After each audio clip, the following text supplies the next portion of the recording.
Selanjutnya yang kedua ya. Kedua ini ada paradoks lagi. Ini biasanya disebut eksperimen dua menara. Eksperimen dua menara.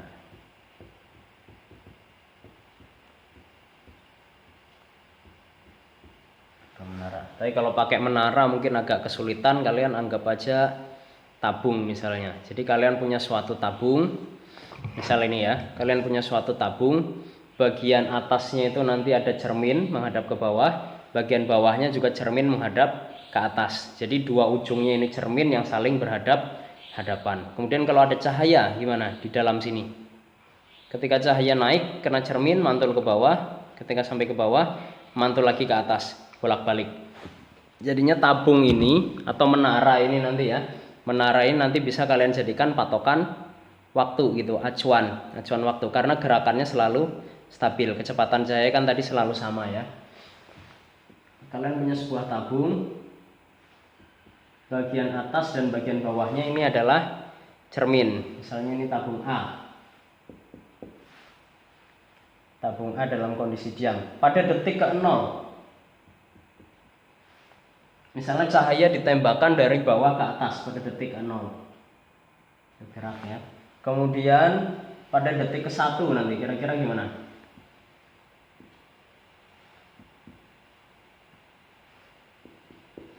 Anggap aja seandainya butuh waktu 1 detik ya, dari cahaya dari cermin bawah ke cermin atas itu butuh waktu 1 detik. Ini cuma contoh ya buat mempermudah kita belajar. Tapi kalau realitanya nggak mungkin seperti itu karena cahaya itu sangat cepat. Tapi anggap aja cahaya butuh waktu 1 detik untuk mencapai jarak dari cermin 1 ke cermin 2. Kalau T sama dengan 0, cahaya baru naik ke atas, berarti ketika T-nya sama dengan 1 gimana? Ketika T sama dengan 1, cahayanya nanti sudah sampai di atas, akan turun ke bawah. Atau dari sini ya, naik ketika T-nya 1 berarti sudah ada di sini, turun ke bawah. Atau saya gambarkan di sampingnya biar jelas. Ketika T-nya 1 detik, ketika T-nya 2 detik,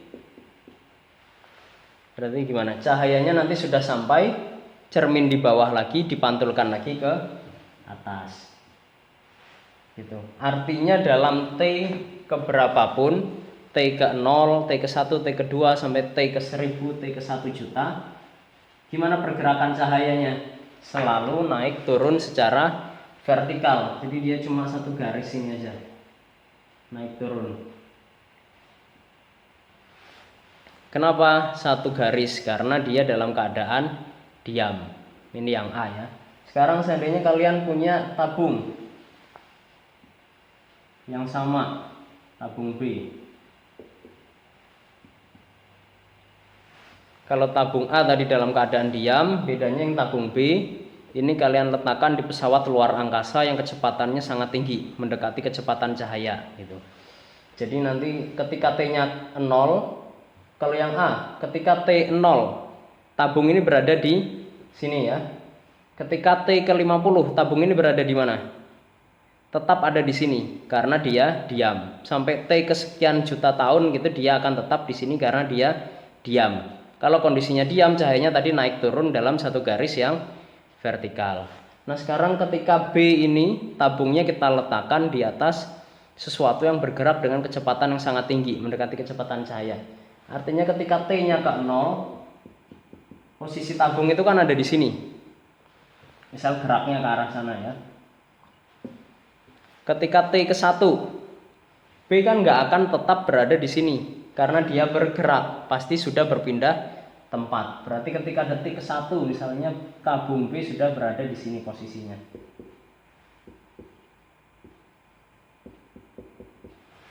Ketika T-nya 2 sudah bergeser lagi ada di sini.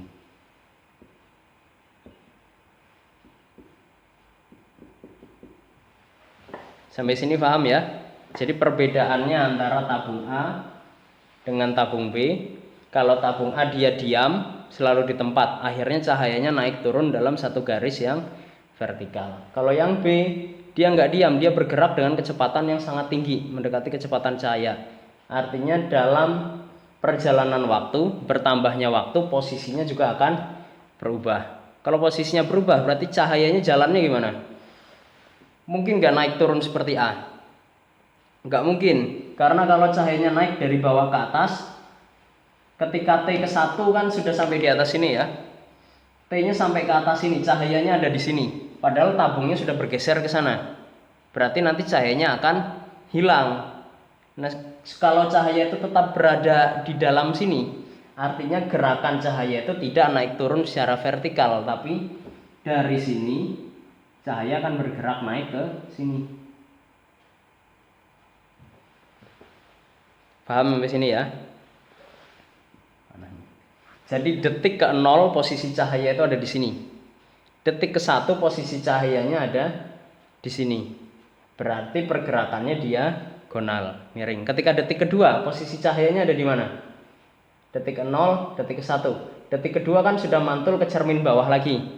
Tapi posisi tabungnya sudah berubah di sini. Berarti ada di sini posisi cahayanya ya. Berarti sekarang pergerakannya miring lagi, diagonal. Sampai sini paham perbedaannya ya, tabung A dengan tabung B. Tabung A dalam keadaan diam, tabung B dalam keadaan bergerak. Tapi gerakannya ini harus dengan kecepatan yang sangat tinggi, mendekati kecepatan cahaya. Karena kalau nggak mendekati kecepatan cahaya, nggak akan sampai semiring ini gitu perubahannya gitu. Jadi karena ini mendekati kecepatan cahaya, jadinya cahayanya nanti tampak diagonal ini ya, bukan tampak tapi teramatinya seolah-olah nanti kita amati bergerak diagonal. Sampai sini sudah paham ya. Nah, konsekuensinya kalau terjadi seperti ini nanti akan ada perbedaan. Ingat rumus kecepatan ya, V sama dengan S per T. Berarti rumusnya kalau dari bawah ke atas cahaya bergerak secara vertikal gimana? Kita punya kecepatan cahaya yang lambangnya C, kemudian kita punya waktu T ke 0, T ke 1, T ke 2. Berarti kalau mau tahu jaraknya antara A ke B, kita cukup mengalihkan C kecepatan cahaya dikali waktu yang dibutuhkan oleh A. Jadi perjalanan cahaya itu mudah kita ukur, tinggal kecepatan cahaya berapa dikali waktu yang sudah dia lalui. Nanti kita akan ketemu jaraknya berapa. Nah, tapi kalau di sini kira-kira jaraknya sama atau enggak? Jarak dari cermin bawah ke cermin atas, dari pengamatan mata aja udah beda. Ini jaraknya sekian ya, cermin 1 ke cermin atas. Di sini jarak cerminnya sama, tapi cahayanya gimana? Cuma segini, kurang lebih setengahnya. Sini lagi. Artinya pergerakan cahaya pada objek yang bergerak nanti kalau di gambar ini ya hampir 2 kali lipat dibanding yang A. Nanti bergantung kecepatannya ya perbedaannya ini. Artinya di sini cahaya bergerak lebih panjang. Tapi ingat tadi cahaya dalam ruang hampa selalu memiliki kecepatan yang sama. Gitu. Kalau dari bawah ke atas ini sama dengan C dikali TA. Kalau di sini nggak bisa. Berarti ini C dikali apa? T B, karena ini waktu yang dibutuhkan B, berbeda dengan A tadi ya. Berarti sisi miring ini adalah C dikali T B. Paham ya? T-nya sini nilainya sama gitu, tapi nanti ukurannya di sini akan berbeda. C dikali TA, di sini C dikali TB. Nah, supaya bisa kita hitung, kita bandingkan nanti TA sama TB. Berarti kita juga harus tahu perubahan posisi dari detik ke 0 sampai detik ke 1. Tengahnya ini berarti berapa? V dikali TB. Sampai sini. Supaya sederhana bisa kita buat nanti jadi sebuah segitiga siku-siku di sisi sini ya. Saya gambarkan ke bawah sini. Dari gambar yang B ini ya, kita jadi punya segitiga siku-siku sekarang. Segitiga siku-siku, misal di sini sisi A, sisi B, sisi C. Sisi A tadi panjangnya berapa?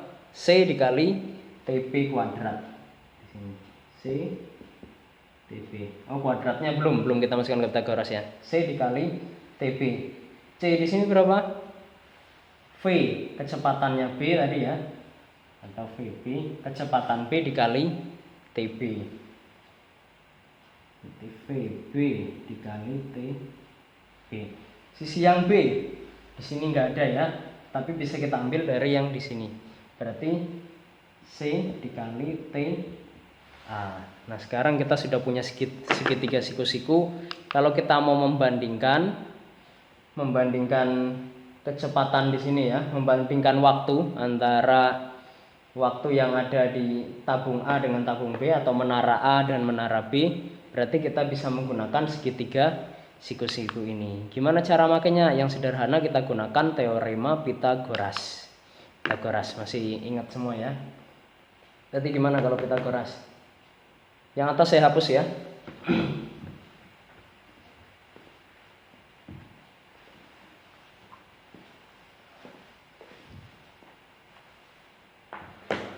Kalau dengan teorema Pythagoras berarti A kuadrat sama dengan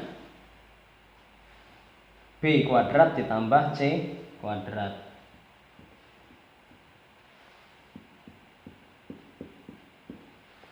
Sampai sini sederhana ya. Tinggal kita masukkan aja. A-nya tadi apa? C dikali TB. C dikali TB kuadrat sama dengan B-nya C dikali TA kuadrat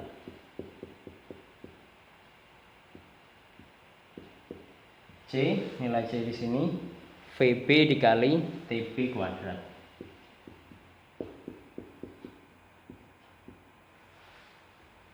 Sudah, tinggal kita masukkan. Berarti C kuadrat TB kuadrat sama dengan C kuadrat TA kuadrat ditambah VB kuadrat TB kuadrat.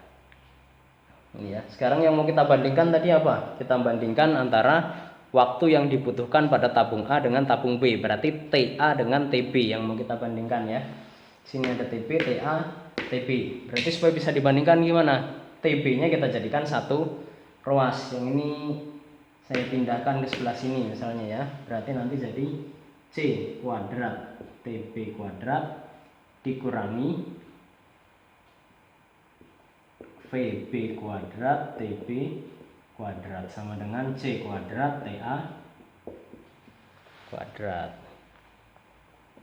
Sudah paham? Masih mudah. Sekarang tinggal kita sederhanakan supaya TB-nya di sini ada TB, di sini ada TB. Berarti kita keluarkan aja. TB kuadrat dikali C kuadrat dikurangi VB kuadrat sama dengan C kuadrat TA kuadrat. Sampai sini sudah. Kita bandingkan lagi TB kuadrat, kita pindah ruas ya, sama dengan C kuadrat TA kuadrat dibagi C kuadrat dikurangi VB kuadrat.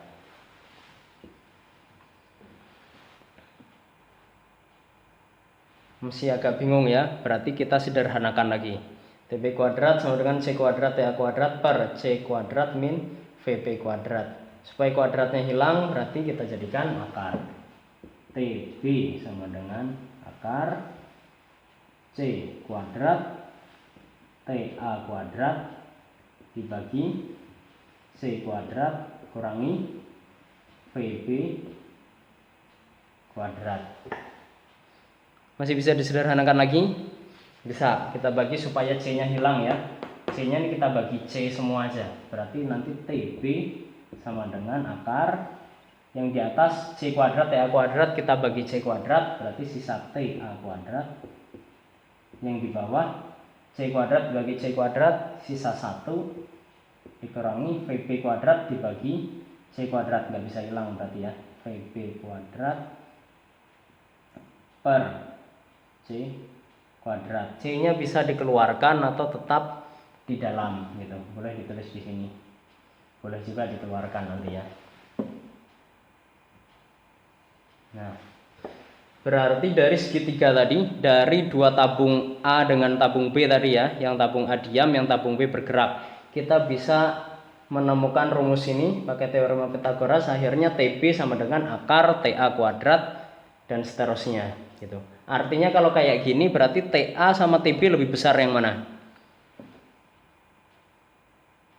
Lebih besar yang B, karena TB ini adalah akarnya ini ya, akarnya. Oh maaf, lebih kecil yang TB, maaf, lebih kecil ya. Berarti karena ini TB itu adalah akar dari TA sekian. Berarti nanti bisa kita simpulkan TB lebih kecil daripada TA. Padahal T itu tadi apa? Waktu. Tabung A sama tabung B tadi adalah dua buah tabung yang sama, tabung yang identik, tabung A sama tabung B gitu. Tabungnya sama persis, bedanya yang A diam, yang B bergerak. T-nya tadi di sini ada T0, T1, T2. Di sini juga ada T0, T1, T2. Tapi ternyata nilai T-nya dari 0 ke 1 di sini lebih kecil daripada TA, berbeda. Artinya waktu yang dijalani oleh B itu nanti lebih panjang atau lebih pendek. Nilainya lebih kecil di sini ya. TB waktunya B ini lebih pendek daripada TA gitu. Artinya nanti pengamatan waktunya nanti akan berbeda gitu. Berbeda. Ini kalau menurut pengamatnya A ya. Kalau kita posisi pengamatnya ada di sini. Kita pengamat ada di sini berarti menurut kita sedang diam. B-nya bergerak menjauhi kita. Kalau kecepatan B ini kita hitung, nanti waktu yang dibutuhkan B akan lebih sedikit gitu. Dalam waktu sesungguhnya gitu. Jadi makanya dalam waktu 30 tahun yang kita alami, ternyata dia dalam jangka waktu yang sama, perubahan usianya di sini cuma terjadi 3 tahun gitu misalnya tadi. Karena dia bergerak dengan kecepatan yang sangat tinggi gitu. Jadi ini tips kalau mau awet muda ya, silakan bergerak dengan kecepatan mendekati kecepatan cahaya. Nanti awet muda dibanding yang lain. Gitu.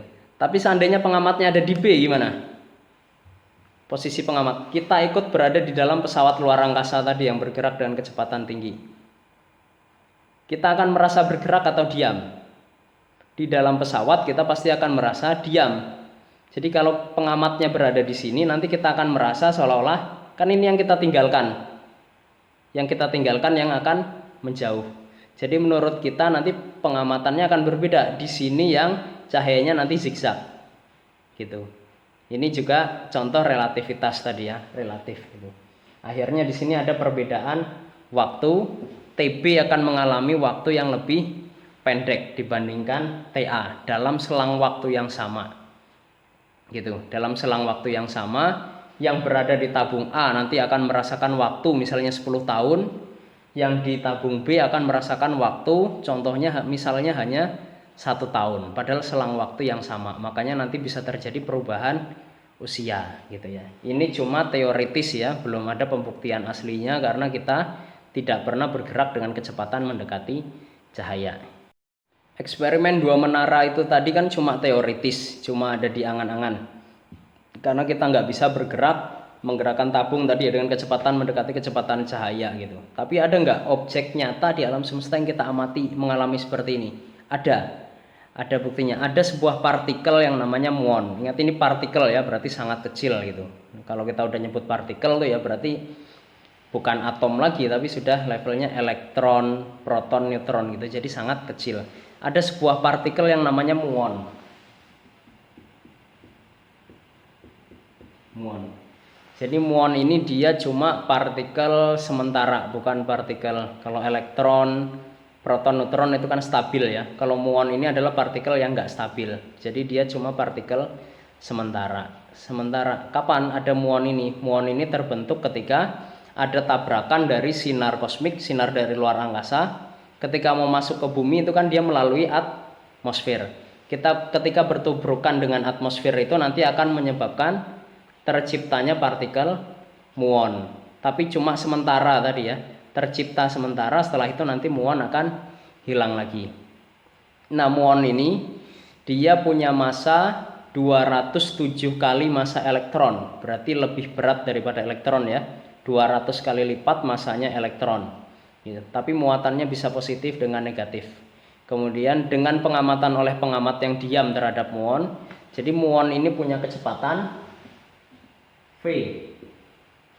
Saya kasih M aja ya. Vm kecepatannya muon ini adalah 2 994 dikali 10 pangkat 8 meter per sekon. Atau kalau dikonversi ke kecepatan cahaya, ini nilainya 0,998 C.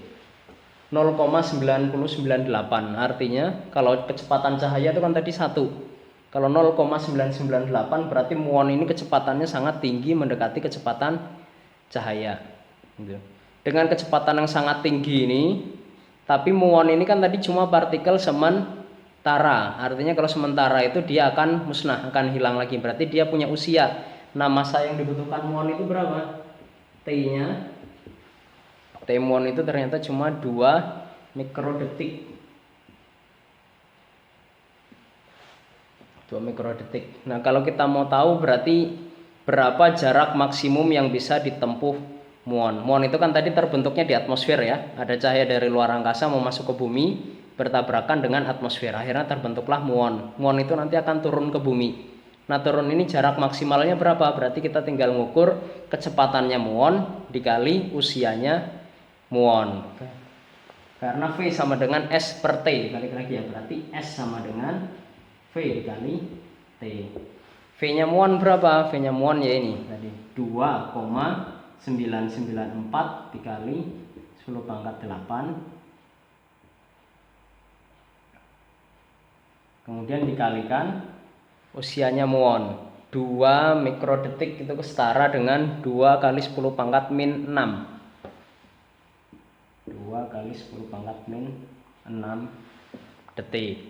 Ini kalau dihitung berarti tinggal 10, di sini ada negatif 6. Ini perkalian ya, berarti tinggal dikurangi 10 pangkat 2. 2,9 dikali 2 kurang lebih, ini kan hampir 3 ya, anggap aja nanti 3, berarti kurang lebih nanti hasilnya 6. 6 dikali 10 pangkat 2. Satuannya apa? Ini tadi V-nya meter per sekon, T-nya sudah dikonversi jadi sekon, berarti meter. Artinya jarak maksimum yang bisa ditempuh muon berapa? 6 kali 10 pangkat 2 atau setara dengan 600 meter. Dengan kecepatan mendekati kecepatan cahaya turun ke bumi dalam waktu 2 mikrodetik tadi ya, dia akan menempuh jarak sejauh 600 meter, setelah itu hilang. Gitu. Menempuh jarak sekitar 600 meter, setelah itu hilang. Sampai permukaan bumi enggak berarti? Enggak, karena atmosfer itu kan sangat tinggi. Ketinggian sekian ribu kilometer itu ya. Kalau dari eksosfer berapa berarti? Hampir 6 ribuan. Bisa di atas 6 ribu. Dari ketinggian sekian berarti dia enggak akan sampai ke permukaan laut gitu ya. Karena muon itu terbentuknya tadi di atmosfer atas, begitu dia turun dalam 2 mikrodetik dia akan hilang, artinya dia nggak akan bisa sampai ke permukaan bumi karena jarak maksimumnya cuma 600 meter. Tapi kenyataannya setelah diamati ternyata muon ini sampai ke permukaan laut. Sampai ke permukaan laut. Artinya jarak yang bisa ditempuh muon itu bukan 600 meter, tapi bisa sampai ribuan meter, bisa sampai 6.000 meter. Nah, kok bisa? Ini juga karena relativitas tadi ya. Jadi kalau kita mengamati muon ini kan kita dalam kondisi pengamat di luar, pengamatnya diam ya. Kita mengamati muon seolah-olah muon itu cuma bisa bergerak 600 meter gitu. Padahal kenyataannya muon ini bisa bergerak lebih jauh lagi dengan jangka waktu yang lebih lama. Pertanyaannya kok bisa tadi ya, muon yang harusnya cuma mampu menempuh jarak 600 meter kok sekarang jadi mampu menempuh jarak lebih dari 6.000 meter gitu. Padahal usianya cuma 2 mikrodetik gitu. Kalau kita kalikan berarti waktu sekian, V kan tadi sama dengan S per T. S per T. Kalau kita tahu usianya tadi berapa? 2 mikrodetik ya. S-nya itu jarak maksimum yang bisa ditempuh. Kalau di sini 600 meter tadi kita bagi dengan usianya muon, ketemu kecepatannya muon tadi berapa? 0,998 kecepatan cahaya. Nah, sekarang masalahnya S yang tadi setelah diamati muon itu kan bisa sampai ke laut. Artinya S-nya bisa sampai sekitar 6.000 meter. Kalau 6.000 dibagi waktu 2 mikrodetik nih. hasilnya di sini nggak akan 0,998 lagi. Hasilnya pasti di atas itu. Berapa? 10 kali lipat berarti ya. 10 kali lipat kan tadi. 600 jadi 6000. 10 kali lipat artinya bisa 9 kali kecepatan cahaya. Mungkin nggak kecepatannya muon 9 kali kecepatan cahaya? Nggak mungkin, karena tidak ada yang bisa bergerak melebihi kecepatan cahaya gitu. Nah, kok bisa kayak gini? Karena relativitas tadi ya. Ingat lagi ke eksperimen 2 menara tadi. Ada tabung yang diam, tabung A dalam keadaan diam ya. Ada tabung B dalam keadaan bergerak. B detik pertama, B detik kedua, B detik ke 0, B detik pertama, dan B detik ke 3. Detiknya sama nggak? Sama. Di sini T-nya juga dari T0, T1, T2. Tapi karena dia diam, dia tetap di tempat. Jarak yang bisa ditempuh dalam waktu 1 detik berapa? Sekian. Saya gambarin aja ya, dikonversi misal jadi segini ya. Paham ya? Jaraknya kan sekian. Ini saya gambarkan secara horizontal. Berarti dalam waktu 1 detik yang bisa ditempuh oleh objek yang diamati dalam keadaan diam ini adalah sekian ini. Anggap aja ini 600 meter.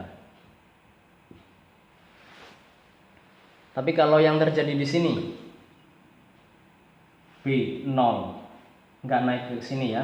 B ketika 1 detik cahayanya sudah ada di sini. Ketika 2 detik berada di sini. Artinya cahayanya berjalan secara zigzag. Dalam waktu 1 detik jaraknya sama nggak dengan ini? Jarak yang ditempuh ternyata berbeda. Paham ya? Jarak yang ditempuh dalam waktu 1 detik ini ternyata berbeda. Kalau saya gambarkan nanti kurang lebih di atasnya sini aja ya. Berarti dari sini sampai ke sini.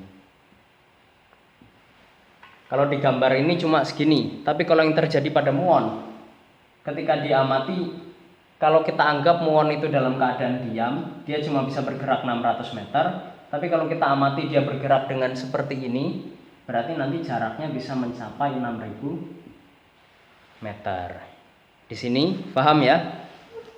Jadi kalau kita mengamati sesuatu dengan anggapan objek itu diam, ternyata nanti hasilnya akan berbeda dengan seandainya kita anggap objek itu bergerak dengan kecepatan mendekati kecepatan cahaya gitu. Jadi pergerakan mendekati kecepatan cahaya itu nanti akan menyebabkan ya ini relativitas ini akan menyebabkan perbedaan hasil pengamatan gitu ya. Ini bukti relativitas yang kita dapatkan dari muon. Jadi walaupun eksperimen 2 menara tadi ini cuma teoritis, cuma ada di angan-angan, tapi bukti nyatanya ada partikel muon. Itu tadi sudah kita bahas tentang teori relativitas Einstein ya, fenomena-fenomenanya, kemudian realitanya tadi ada partikel muon. Dari teorinya tadi ada paradoks alam semesta, paradoks 2 galaksi yang saling menjauh, kemudian ada eksperimen 2 menara, pembuktiannya tadi ada fenomena partikel muon. Sekarang kita bahas penerapan relativitas Einstein di alam semesta, yaitu untuk memperkirakan bentuk alam semesta. Jadi teori relativitas Einstein ini bisa digunakan untuk prediksi bentuk alam semesta. Sederhananya gini, kalau kalian bergerak dari kutub utara mau ke kutub selatan naik pesawat, perasaan kalian pesawat itu nanti geraknya gimana jalannya? Kita akan merasa pesawat itu berjalan lurus saja, setelah itu nanti sampai ke kutub selatan gitu. Padahal bumi itu bulat atau datar? Kita gunakan asumsi yang normal ya, yang normal gitu. Ini memang banyak perdebatan, tapi ya sudah jelas sebetulnya bumi itu bulat, nggak perlu diperdebatkan. Kalau masih debat itu cuma orang ngeyel aja. Jadi bumi bulat dari kutub utara ke kutub selatan, kita akan merasa seolah-olah pergerakan pesawat itu lurus, menempuh lintasan lurus. Tapi kenyataannya pesawat itu akan bergerak dengan lintasan parabola gini. Sama, cahaya di alam semesta itu juga bergerak seperti ini gitu. Jadi ketika kita melihat suatu bintang di malam hari, belum tentu bintang itu benar-benar ada di posisinya. Misal kita berdiri di sini, terus di sini kita lihat ada bintang, kita lihat lagi di belakangnya sana, di sini ada bintang yang lebih jauh. Sini bintang A, ada bintang B. Ketika kita melihat bintang B ketinggiannya ada di sana, belum tentu bintang B itu posisi sesungguhnya benar-benar di sana. Bisa jadi sebetulnya bintang B itu ada di sini. Jadi bintang B yang asli ada di sini, tapi menurut mata kita ada di atas sana. Kok bisa? Karena cahaya itu juga bisa melengkung, cahaya di luar angkasa. Melengkung akibat apa? Gravitasi. Jadi ketika gravitasi sangat kuat gitu ya, itu nanti bisa melengkungkan cahaya. Jadi ketika kita lihat, kita menengok ke arah sana ya. Jadi cahaya ini nanti akan melengkung.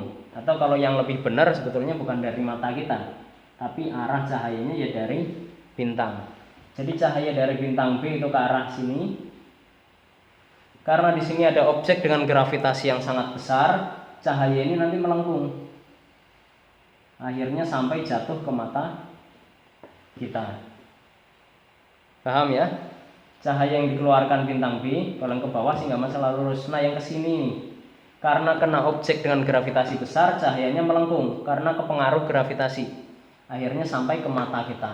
Dalam pengamatan kita jadinya nanti seolah-olah sumber cahaya itu berasal dari atas sini. Kita nganggap bintangnya ada di sini, padahal sumber asli cahayanya ada di bawah gitu. Sama seperti ini, kita merasa lintasannya lurus ketika naik pesawat dari kutub utara ke kutub selatan. Kita merasa lintasannya lurus, padahal lintasannya adalah setengah putaran bumi, berbentuk seperti ini gitu. Jadi nanti kita bisa memperkirakan bentuk alam semesta dengan cahaya ini. Tapi ini juga teoritis ya. Ini nggak bisa dilakukan di kehidupan sesungguhnya, atau sementara ini belum bisa. Kenapa belum bisa? Karena untuk melakukan percobaan ini kita harus berpindah ke galaksi lain. Contoh di sini kita tinggal di galaksi A. Di sini ada galaksi B yang jaraknya sangat jauh ya. Dan di sini ada galaksi C yang jaraknya antara ketiga galaksi ini sangat jauh. Nah, kok bisa untuk memperhitungkan bentuk alam semesta? Jadi kita hitung sudutnya. Kalau melengkung dari A ke B, kan kita lihat lurus. Ketika kita melakukan perjalanan, kita akan merasakan lurus, tapi sebetulnya kan cahayanya melengkung gitu. Seandainya di sini melengkung, seandainya bumi itu bulat ya, alam semesta. Seandainya alam semesta itu berbentuk bulat, berarti kan nanti dia akan melengkung lintasannya. Dari A ke C nanti juga melengkung, C ke B nanti juga melengkung. Nah, sebuah segitiga, ingat, segitiga itu ketika ketiga sudutnya, sudut A, B, dan C ini dijumlahkan, bentuknya berapa? Sudutnya berapa besarnya? Harus 180 derajat. Namanya segitiga itu ketiga sudutnya ketika dijumlahkan pasti akan membentuk 180 derajat. Tapi akan berbeda kalau bentuk segitiganya kayak gini. Sudutnya ini kan lebih besar. Ini segitiga gembung kayak gini ya. Sudut di sini, sudut A, ketika kita jumlahkan dengan sudut B dan kita jumlahkan dengan sudut C, hasilnya kira-kira lebih besar sama dengan atau lebih kecil dari 180? Pasti lebih besar. Lebih besar daripada 180 derajat gitu. Jadi seandainya kita mampu memposisikan, ada pengamat di galaksi A, kemudian ada pengamat di galaksi B dan pengamat di galaksi C, kemudian kita tinggal menjumlahkan ketiga sudut ini.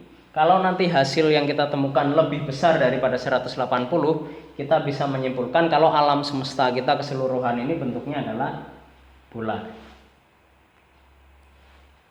Gitu, sederhana ya konsepnya. Sekarang, seandainya alam semesta ini setelah kita amati, ternyata semuanya lurus kayak ini. Ketika dijumlahkan ketiga sudutnya, ternyata tidak lebih besar daripada 180. Tapi sama dengan 180 persis. Berarti alam semesta tidak berbentuk bola. Kalau sudutnya 180 berarti dia dua dimensi. Seperti ini. Berarti alam semesta datar. Alam semesta itu cuma satu hamparan gitu ya, kayak satu lantai gitu. Kalau ini berbentuk bola. Selanjutnya kalau kita amati lagi, ternyata kok bentuknya gini segitiganya. Artinya sudutnya sangat kecil. kalau dijumlahkan nanti kurang dari 180 derajat. Berarti bentuknya gimana? Bentuknya nanti ada yang elips, datar tapi dengan lengkungan gitu ya, seperti pelana kuda, berbentuk pelana. Ini kalau digambar ini agak ruwet, saya sederhanakan lagi.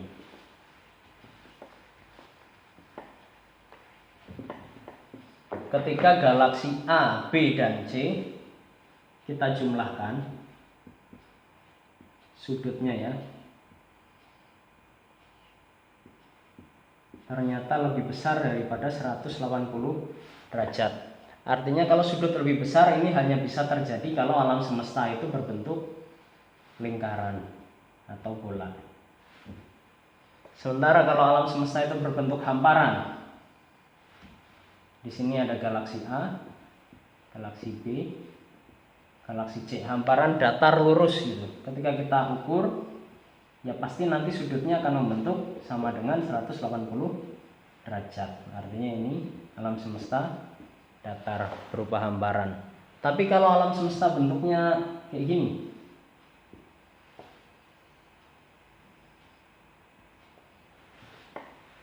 paham nggak gambarnya ya?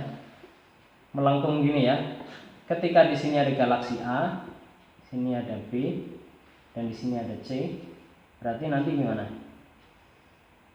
Segitiga yang terbentuk akan seperti ini. Ketika sudutnya dijumlahkan kurang dari 180 derajat, berarti bentuknya seperti pelana kuda. Nah ini sekarang alam semesta yang sesungguhnya lebih besar sama dengan atau lebih kecil gitu. Kita belum tahu. Kenapa belum tahu? Karena kita tidak bisa menempatkan pengamat di 3 galaksi yang berbeda. Sejauh ini kehidupan itu yang kita ketahui cuma ada di bumi. Jadi kita belum bisa, dan kita belum bisa berpindah ke planet lain aja kita masih kesulitan. Paling mentok ke Mars gitu ya. Apalagi ke bintang, apalagi ke galaksi lain. Jadi ini hanya sebatas teoritis. Kalau suatu saat manusia bisa pindah ke galaksi lain, ini bisa kita wujudkan. Nanti kita bisa memperkirakan bentuk alam semesta ini seperti apa. Sekian itu dulu untuk teori the relativistic universe ini ya, alam semesta yang relatif. Sampai situ dulu.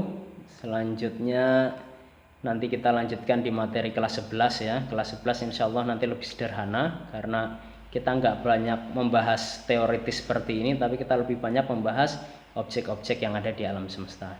Sekian dulu, terima kasih, terus belajar.